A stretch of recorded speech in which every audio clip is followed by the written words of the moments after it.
Salam damai, gembala baik yang murah hati, sahabat Oase Rohani Katolik. Apa kabar Anda semua? Semoga semua dalam keadaan sehat, bersemangat, dan juga penuh sukacita kasih Tuhan pada hari ini. Puji syukur hari ini kita bisa berjumpa kembali dalam acara siaran Oase Rohani Katolik. Dan berbahagia sekali bersama saya telah hadir Romo Yakobus Riyatmoko XX, atau yang kita kenal akrab dengan sapaan Romo Yakobus. Saya Benedict Marita akan menemani Anda semua sampai di penghujung acara nanti. Marilah sekarang kita menyapa salam damai kepada Romo Yakobus yang sudah berada di sini untuk Anda semua. Salam damai Romo. Selamat damai Ibu, salam damai untuk pendengar ORK yang terkasih. Terima kasih Romo sudah dapat menemani kami dalam siaran Oase Rohani Katolik hari ini. Saya juga gembira bisa bersama Anda sekalian. Iya, puji Tuhan. Baiklah sahabat Oase Rohani Katolik, marilah kita awali jumpa kita dengan sebuah doa yang dipimpin oleh Romo Yakobus. Dalam nama Bapa dan Putra dan Roh Kudus. Amin. Amin. Bapa yang Maha Kasih, kami bersyukur kepadamu atas semua kebaikan yang Kau berikan kepada kami hingga pada saat ini. Kini ya Tuhan, kami mau mendalami sabda-Mu. Utuslah Roh Kudus-Mu ke tengah-tengah kami, agar kami bisa menangkap makna sabda-Mu itu dan mampu melaksanakannya dalam kehidupan sehari-hari kami. Demi Kristus Tuhan dan pengantara kami. Amin. Amin. Dalam nama Bapa dan Putra dan Roh Kudus. Amin. Sahabat Oase Rohani Katolik, antifon pembuka kita untuk hari ini adalah mataku tertuju kepada kasih setiamu, dan aku hidup dalam kebenaranmu. Bebaskanlah aku dan kasihanilah aku. Bacaan hari ini diambil dari nubuat Amos. Hai orang Israel, dengarkanlah sabda Tuhan tentang dirimu, tentang segenap kaum yang telah kutuntun keluar dari tanah Mesir. Beginilah sabdanya, hanya kalian yang kupilih dari segala kaum di muka bumi. Sebab itu, aku akan menghukum kalian karena kesalahanmu. Berjalanlah dua orang bersama-sama jika mereka belum berjanji. Mengaumkah seekor singa di hutan apabila tidak mendapat mangsa? Bersuarakah singa muda dari sarangnya jika belum menangkap apa-apa? Jatuhkah seekor burung ke dalam perangkap di tanah apabila tidak ada jerat di sana? Membingkaskah perangkap jika tidak ada yang ditangkap? Adakah sangkakala ditiup di suatu kota dan orang-orang tidak gemetar? Adakah terjadi malapetaka di suatu kota dan bukan Tuhan yang melakukannya? Sungguh, Tuhan Allah tidak berbuat sesuatu tanpa menyatakan keputusannya kepada hamba-hambanya, para nabi. Singa telah mengaum, siapakah yang tidak takut? Tuhan Allah telah bersabda, siapakah yang tidak bernubuat? Aku telah menjungkir balikan kota-kotamu seperti Allah menjungkir balikan Sodom dan Gomora, sehingga kalian menjadi seperti puntung yang ditarik dari kebakaran. Namun kalian tidak berbalik kepadaku. Sebab itu, demikianlah akan kulakukan kepadamu, hai Israel, oleh karena aku akan melakukan yang demikian kepadamu. Maka bersiap-siaplah untuk bertemu dengan Allah, hai Israel. Demikianlah sabda Tuhan. Syukur kepada Allah. Sahabat Oase Rohani Katolik yang terkasih, marilah kita tanggapi sabda Tuhan dengan mazmur tanggapan. Tuhan, tuntunlah aku dalam keadilan-Mu. Tuhan, tuntunlah aku dalam keadilan-Mu. Engkau bukanlah Allah yang berkenan akan kefasikan. Orang jahat takkan menumpang padamu. Pembual tidak akan tahan di depan matamu. Engkau benci terhadap semua orang yang melakukan kejahatan. Tuhan, tuntunlah aku dalam keadilan-Mu. Engkau membinasakan orang-orang yang berkata bohong.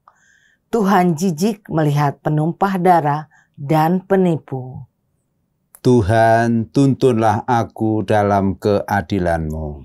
Tetapi aku, berkat kasih setiamu yang besar, aku akan masuk ke dalam rumah-Mu, sujud menyembah ke arat bait-Mu yang kudus dengan takut akan Engkau. Tuhan, tuntunlah aku dalam keadilan-Mu. Sahabat Oase Rohani Katolik, sekarang marilah kita simak bersama Injil Suci menurut Markus bab 8 ayat 23 sampai 27 yang akan disampaikan oleh Romo Yakobus. Haleluya, haleluya, haleluya, haleluya, haleluya, haleluya. Aku menanti-nantikan Tuhan, jiwaku mengharapkan sabdanya. Haleluya, haleluya, haleluya. Tuhan bersamamu Dan bersama rohmu. Inilah Injil Suci menurut Santo Matius. Dimuliakanlah Tuhan.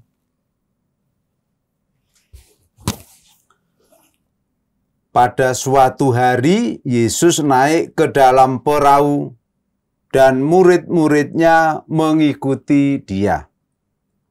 Sekonyong-konyong, mengamuklah angin ribut di danau itu, sehingga perahu ditimbus gelombang.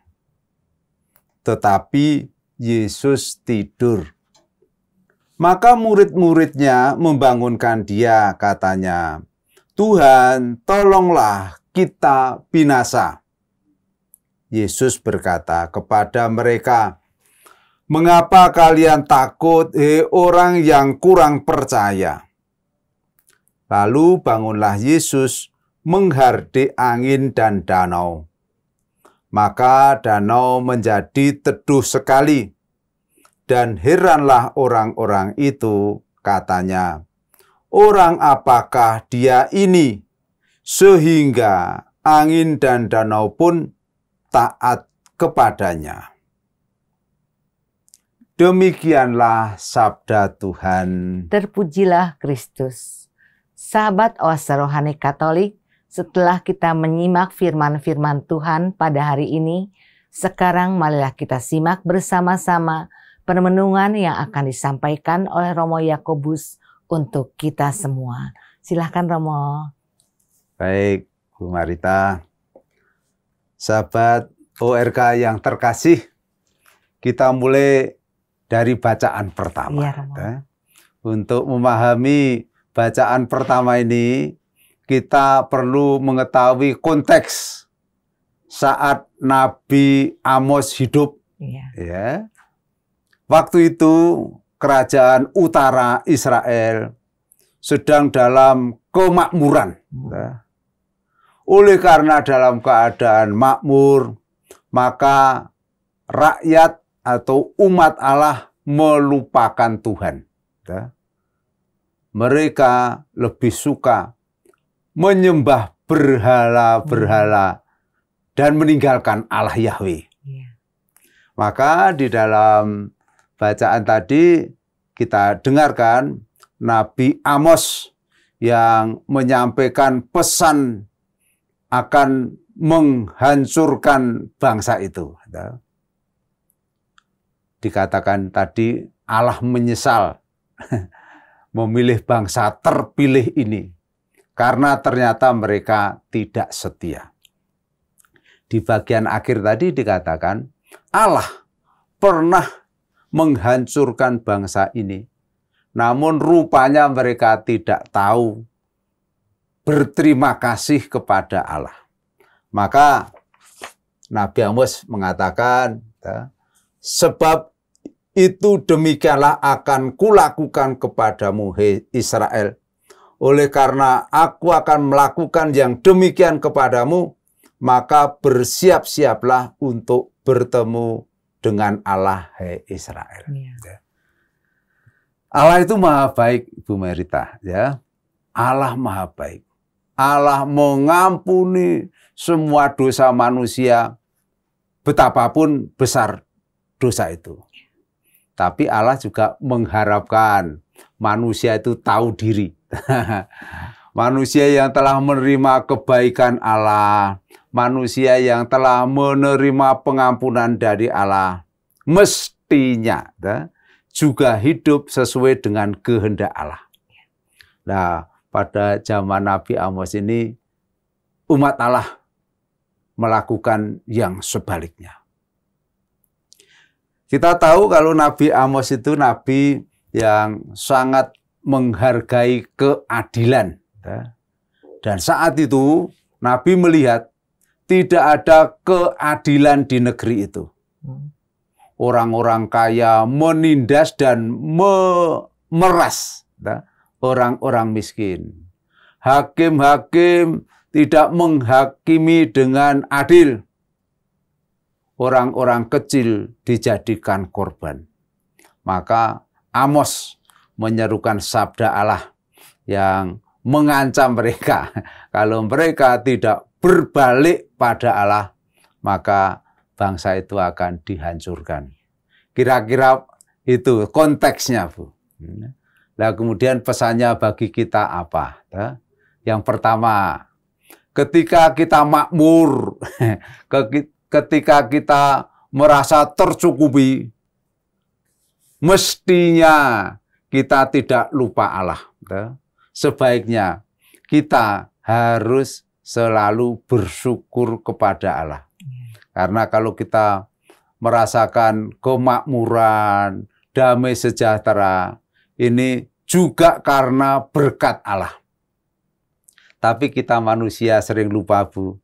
Kalau kita makmur, kalau kita sejahtera, kita berpikir bahwa ini berkat usahaku.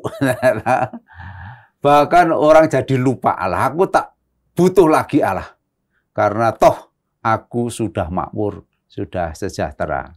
Nah, sabda Tuhan ini aktual juga untuk kita saat ini. Kita diundang untuk selalu bersyukur kepada Allah. Ingat akan Allah yang maha baik. Kalau kita menerima berkat melimpah itu datangnya dari Allah. Itu bacaan pertama, Bu. Ya, terima kasih Romo. Romo, ketika kita makmur, kita cukup, kita merasa itu adalah merasa itu adalah karena kita sendiri, Romo. Bagaimana kita harus mengucap syukur kepada Allah, ya Romo, ketika kita merasakan makmur dan merasakan kecukupan, bagaimana agar kita selalu ingat kepada Tuhan, Romo? Ya, kita ingat sabda Yesus, Bu, ya, yang mengatakan, di luar aku kamu tidak bisa berbuat apa-apa. Jadi, kalau tanpa Allah itu sebenarnya kita tidak bisa berbuat apa-apa.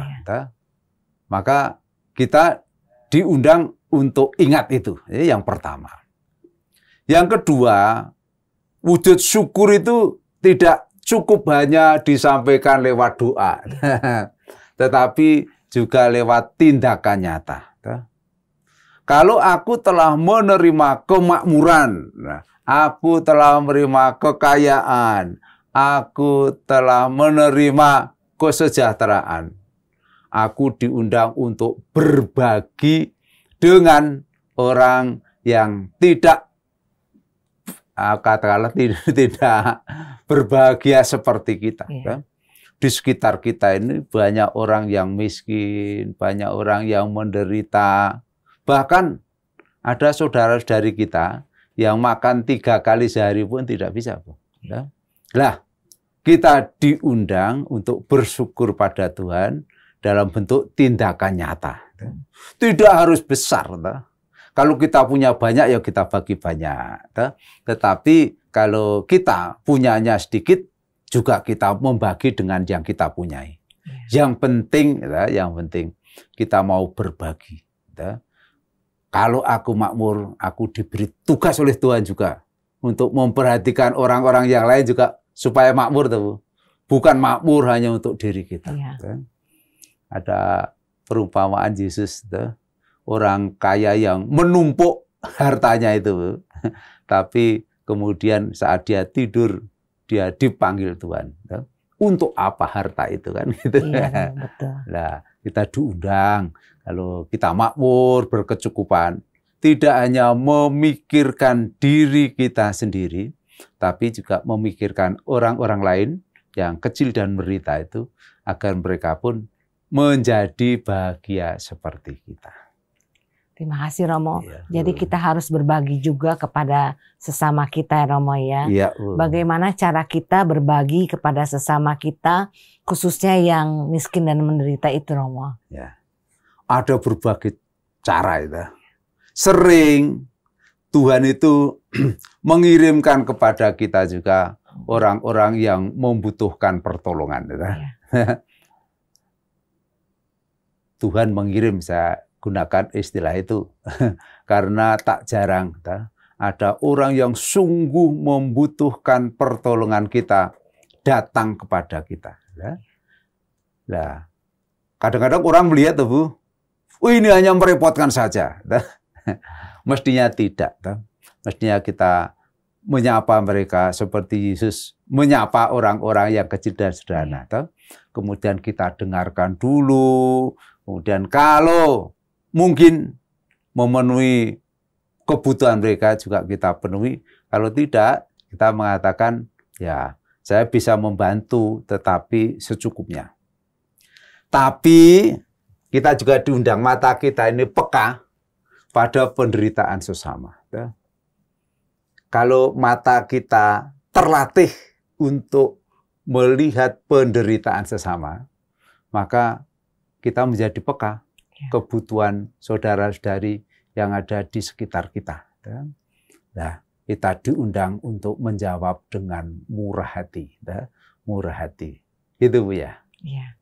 Terima kasih Romo. Romo, bagaimana cara kita melatih mata kita untuk dapat melihat penderitaan sesama ya Romo? Ya. Dengan melatih hati nurani kita. Hati nurani kita ini kalau tidak dilatih untuk melihat penderitaan sesama, bisa menjadi buta. Di sekitar kita ada banyak orang yang menderita, tetapi kita acuh tak acuh dan tidak peduli. Ini yang menjadi keprihatinan Paus Fransiskus saat ini. Banyak sekali orang yang melihat penderitaan sesamanya, tetapi tidak tersentuh sedikit pun. Karena hati nuraninya telah mati. Nah, supaya hati nurani kita tajam dalam melihat realitas seperti itu, kita butuh bantuan Roh Kudus. Jadi doa-doa kita tidak hanya Tuhan berilah aku rezeki, Tuhan berilah aku kesehatan. Tambahlah satu doa, Tuhan berikanlah aku hati yang tajam melihat penderitaan sesama. Dengan demikian, hati kita akan terasah oleh Roh Kudus itu, sehingga menjadi peka terhadap kebutuhan sesama, terhadap penderitaan sesama. Itu. Terima kasih Romo. Romo, di dalam Alkitab tadi tertulis kata-kata mengaumkah seekor singa di hutan apabila tidak mendapat mangsa, Bersuarakah singa muda dari sarangnya jika belum menangkap apa-apa? Jatuhkah seekor burung ke dalam perangkap di tanah apabila tidak ada jerat di sana? Membingkaskah perangkap jika tidak ada yang ditangkap? Adakah sangkakala ditiup di suatu kota dan orang-orang tidak gemetar? Maksud dari ayat-ayat ini apa, Romo? Ya, gini. Sekali lagi kita harus kembali ke konteks zamannya Nabi Yesaya, Nabi Amos. Nabi Amos mulai tadi mengingatkan perjanjian antara Allah dengan umat Israel. Kita ingat sejarah keselamatan bangsa Israel waktu itu di dalam perbudakan bangsa Mesir. Karena cintanya Allah membebaskan bangsa ini. Nah, dalam perjalanan kembali dari Mesir ke tanah Israel, Allah mengadakan perjanjian dengan umat Allah. Intinya, mereka telah dibebaskan dari perbudakan dan mendapatkan janji kebahagiaan. Maka umat Israel diminta setia kepada Allah yang telah membebaskannya ini. Nah, pertanyaan tadi dimulai dari ini. Berjalankah dua orang bersama-sama jika mereka belum berjanji? Jadi diingatkan itu dulu, bangsa Israel telah mengadakan perjanjian dengan Allah untuk setia kepadanya. Nah, kemudian untuk penjelasan berikutnya, bersuarakah singa muda dari sarangnya jika belum menangkap apa-apa dan sebagainya, itu hanya untuk memperjelas kalian itu tuli. Sudah ada yang berseru, berteriak-teriak, tapi kalian tidak peduli. Maka bangsa Israel diingatkan itu. Pada bagian akhir itu, nih, aku telah menjungkir balikkan kota-kotamu seperti Allah menjungkirkan Sodom dan Gomora, sehingga kalian menjadi seperti puntung yang ditarik dari kebakaran. Namun kalian tidak berbalik kepadaku. Nabi Amos itu geram, menyampaikan kegeraman Allah. Bangsa ini tidak tahu diri. Sudah mengadakan perjanjian tapi tidak setia. Sudah dibaiki tetapi malah berbuat jahat. Maka akan terjadi berikutnya itu, sebab itu demikianlah akan kulakukan kepadamu, hai Israel. Oleh karena aku akan melakukan yang demikian kepadamu, maka bersiap-siaplah untuk bertemu dengan Allah, hai Israel.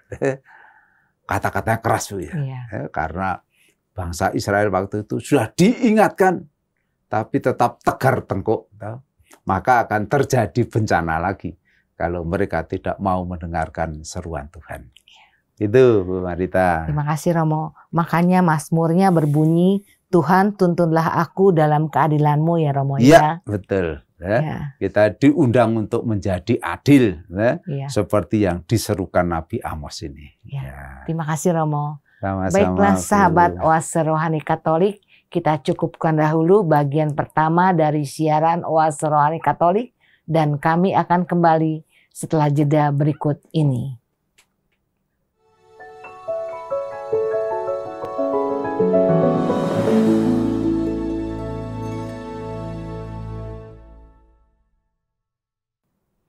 Sahabat Oase Rohani Katolik, kita berjumpa kembali dalam siaran Oase Rohani Katolik.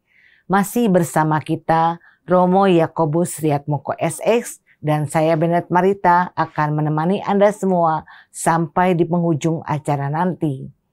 Bagi Anda yang ingin bertanya, mengirimkan usul atau saran, silahkan Anda kirim ke alamat email kami orkkaj2021@gmail.com atau Anda dapat kirim WA ke nomor 0881 0251 33438. Baiklah sahabat Oase Rohani Katolik yang terkasih, kita kembali ke Romo Yakobus untuk menyimak permenungan di bagian kedua ini. Silakan Romo. Baik Bu Marita, sahabat ORK yang terkasih, marilah kita dalami bersama pesan sabda Tuhan yang kita dengarkan pagi ini. Dalam bacaan Injil tadi diceritakan ya, perahu yang ditumpangi oleh Yesus dan para muridnya diterjang badai. Iya. Dan dikatakan di sana Yesus sedang tidur. Ya. Maka para muridnya geram ya, kepada Yesus. Ya. Wah, guru ini tidak tahu bahaya. Maka mereka membangunkan Yesus. Tuhan, tolonglah kita binasa. Dan jawab Yesus tadi, mengapa kalian takut, hei orang yang kurang percaya? Lalu Yesus bangun dan menghardik angin dan danau itu. Maka danau menjadi teduh sekali. Iya. Apa yang mau disampaikan dari perikop Injil ini? Yang pertama, pengarang mau menyampaikan kepada pembacanya bahwa Yesus mempunyai kuasa atas bumi dan alam semesta. Angin dan danau yang sedang bergolak ketika mendengar perintah Yesus langsung menjadi tenang. Berarti Yesus tidak hanya menyembuhkan penyakit. Ya. Kalau menyembuhkan penyakit kadang-kadang bisa dilakukan oleh para tabib. Ya. Jadi Allah Yesus itu mungkin jadi tabib biasa. Tetapi membuat angin badai menjadi tenang itu hanya orang yang betul-betul mempunyai kuasa. Dan Yesus bisa melakukan itu. Maka tidak heran tadi kalau orang-orang pada heran, orang apakah dia ini sehingga angin dan danau pun taat kepadanya. Yesus mempunyai kuasa atas alam semesta. Kalau kita hubungkan dengan pesta liturgi di akhir tahun itu, Bu, Yesus Raja semesta alam. Ini kita bisa menghubungkan ke sana. Jadi Yesus tidak hanya berkuasa atas makhluk-makhluk hidup, tapi juga atas alam. Nah, ini hanya Allah yang mempunyai kuasa ini. Orang biasa tidak bisa melakukannya. Nah, di sini penginjil mau menyampaikan Yesus ini orang yang berkuasa. Siapa yang berkuasa untuk menundukkan badai topan itu? Hanya Allah sendiri. Maka mau dikatakan juga Yesuslah Allah penguasa dunia ini. Ya. Terima kasih Romo. Romo, apa yang membedakan antara berserah kepada Tuhan dalam melalui masalah dengan rasa pasrah, Romo? Berserah sama pasrah? Iya. Tidak sama itu? Iya. Sama Bu ya? Ada perbedaannya di mana justru? Oh gini. Nah, kalau berserah itu tanpa usaha. Jadi sementara menyerahkan diri kepada Allah, pasrah itu. Nah, kita berusaha tapi juga mengandalkan Allah. Kan kalau ada orang yang frustasi itu Bu, ya, kemudian mengalami masalah besar, frustasi, kemudian tidur, tidur, atau bahkan bertindak melawan Allah. Oleh karena Allah tidak memperhatikan aku, doa-doaku tidak dikabulkan, maka aku berbuat semauku. Kan banyak orang berkata begitu. Ya. Sementara orang beriman mestinya tidak seperti itu. Orang beriman tetap berusaha untuk mengatasi masalahnya, tapi tetap melibatkan Allah dalam hidupnya, dalam usahanya itu. Kalau kita mau melibatkan Allah di dalam hidup kita, maka Allah juga mau campur tangan dalam masalah kita. Tetapi kalau kita mau jalan sendiri, Allah juga mengatakan, ya sudah, silakan sana, aku membiarkanmu. Maka dari sabda Tuhan ini kita diundang untuk datang kepada Allah ketika kita mengalami badai kehidupan. Badai kehidupan kan bermacam-macam, Bu, ya. Di dalam kehidupan kita sebagai orang beriman ini, kita semua mengalami badai kehidupan. Karena Yesus tak pernah berjanji, barang siapa mengikuti aku, maka akan kulepaskan dari kesulitan hidup. Itu tidak ada. Tidak ada. Betul. Yang dikatakan Yesus, barang siapa mengikuti aku, ia harus menyangkal dirinya, memikul salibnya setiap hari, dan mengikuti aku. Jadi sebagai murid Kristus, kita semua mempunyai salib kehidupan kita sehari-hari. Kadang-kadang salib itu berat, menggoyahkan iman kita kadang-kadang. Pada saat itulah kita diingatkan sabda Yesus di tempat yang lain itu. Datanglah padaku kalian semua yang letih, lesu, dan berbeban berat, dan aku akan memberikan rasa lega kepadamu. Kita diundang untuk datang kepada Yesus. Mohon pertolongannya, mohon kekuatannya, mohon penghiburannya. Yesus menjanjikan kelegaan kepada siapapun yang mau datang kepadanya. Tapi ayat itu tidak berakhir di situ, Bu. Di belakang ayat itu ada sabda Yesus yang berbunyi begini. Pikulahku yang kupasang dan belajarlah daripadaku, karena aku lemah lembut dan rendah hati. Jadi ada penderitaan yang kita pikul itu karena Tuhan yang memasang pada pundak kita. Ada. Yaitu penderitaan-penderitaan yang datang karena kesetiaan kita mengikuti Kristus. Kadang-kadang menjadi orang Katolik itu kan harus menderita, Bu. Iya, betul. Macam-macam. Meskipun kita baik, kita kadang-kadang menderita. Nah, pada saat itulah kita diundang untuk belajar dan mendengarkan Yesus. Tidak jalan sendiri. Seperti pasangan sapi. Pikulah kuku itu garda yang dipasang di itu. Di sapi. Kan dua, Bu. Sapinya dua. Kita dipasang, dan satu ini dipasangkan dengan Yesus. Kalau kita bergejolak, maka kita akan berdarah-darah. Punggung kita ini akan berdarah-darah. Tetapi kalau kita mau melihat Yesus dan belajar daripadanya, maka kita akan bisa memikul beban lebih ringan. Berjalan bersama Yesus. Jadi, Yesus tak pernah meninggalkan kita sendirian dalam memikul beban hidup ini. Masalahnya, apakah kita mau mendengarkan Dia atau jalan sendiri? Yang sering itu tadi, ketika kita mengalami kesulitan hidup, apalagi yang kesulitan berat, kita tidak datang pada Tuhan, tapi datangnya ke tempat lain.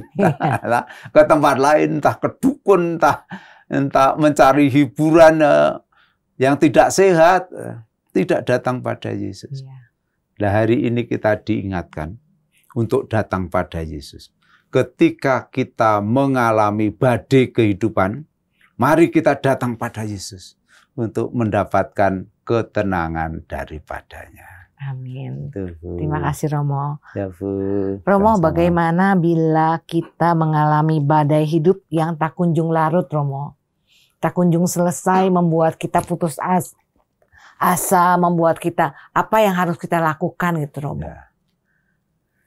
Kita harus mohon roh, namanya roh pengharapan. Ada, Bu, 3 keutamaan teologis. Iman, harapan, dan kasih. Pada saat kita menderita panjang, seperti Ibu katakan tadi, kita perlu mohon kepada Allah harapan ini.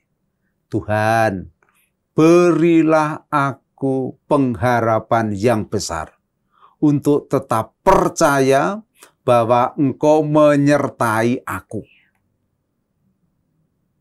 Dengan mohon ini, Tuhan akan memberi harapan. Dan harapan ini membuat kita untuk tidak frustasi. Kita punya contoh santo yang sangat baik, Bu. Ya, sebentar lagi dinyatakan santo. Carlo Acutis. Ya. Ibu tahu, pendengar ORK pasti juga tahu. Dia dalam hidupnya yang masih muda itu menderita penyakit leukemia. Ya. Dia tidak minta kepada Allah supaya diambil dari dirinya penyakitnya itu. Yang dia minta adalah harapan untuk tetap percaya bahwa Allah itu maha baik. Dengan harapan itu, dia bisa mengalami penderitaannya dengan tenang. Dan akhirnya dia tampil sebagai pemenang. Ya.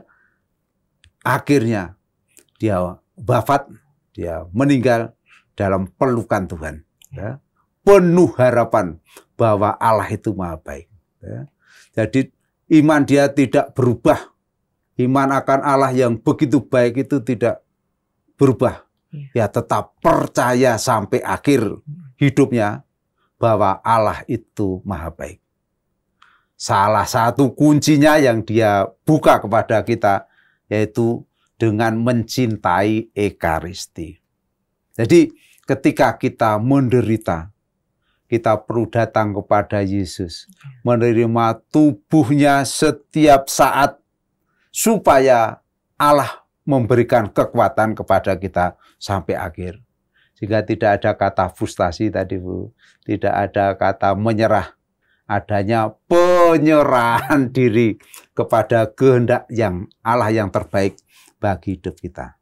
Dan kalau kita setia sampai akhir, kita akan menjadi pemenang seperti Carlo Acutis ini.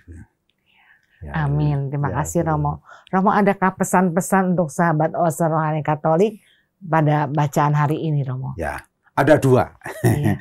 Dari bacaan pertama kita diingatkan kalau kita makmur, damai, sejahtera, kita jangan melupakan Allah. Kita harus bersyukur kepada Allah dan berbagi dengan orang yang membutuhkan. Jadi hidup kita sebagai pengikut Kristus bukan hanya berdoa bagi diri kita sendiri, mengusahakan kesejahteraan bagi kita sendiri.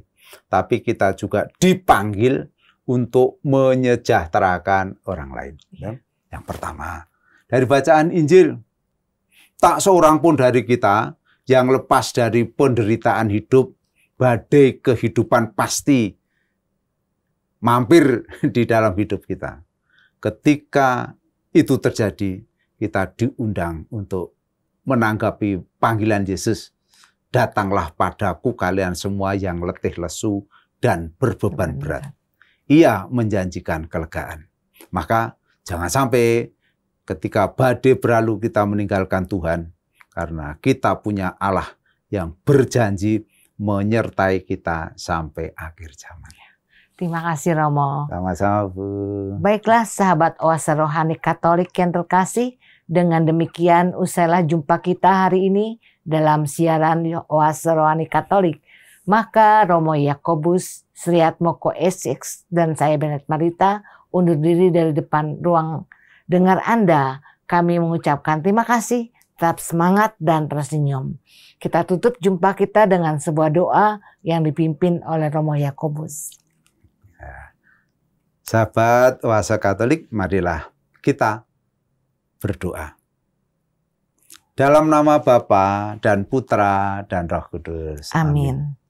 Bapa yang makasih, kami bersyukur kepadamu atas sabdamu yang baru saja kami dengarkan saat ini.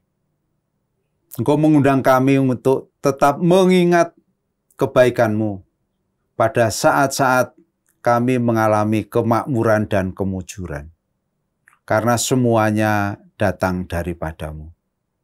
Jauhkanlah dari hati kami masing-masing sikap yang acuh tak acuh terhadap dirimu, karena segala yang baik datang darimu. Engkau juga mengingatkan kepada kami untuk mengandalkan Yesus di dalam kehidupan kami sehari-hari, terutama pada saat kami mengalami badai kehidupan. Ingatkanlah kami, supaya pada saat badai tiba dalam kehidupan kami tetap mengandalkan Yesus dan mau belajar daripadanya. Bunda Maria, Bunda kami terkasih, dampingilah kami anak-anak-Mu, agar selalu setia pada Yesus Kristus Putramu. Sebab Dialah Tuhan dan pengantara kami.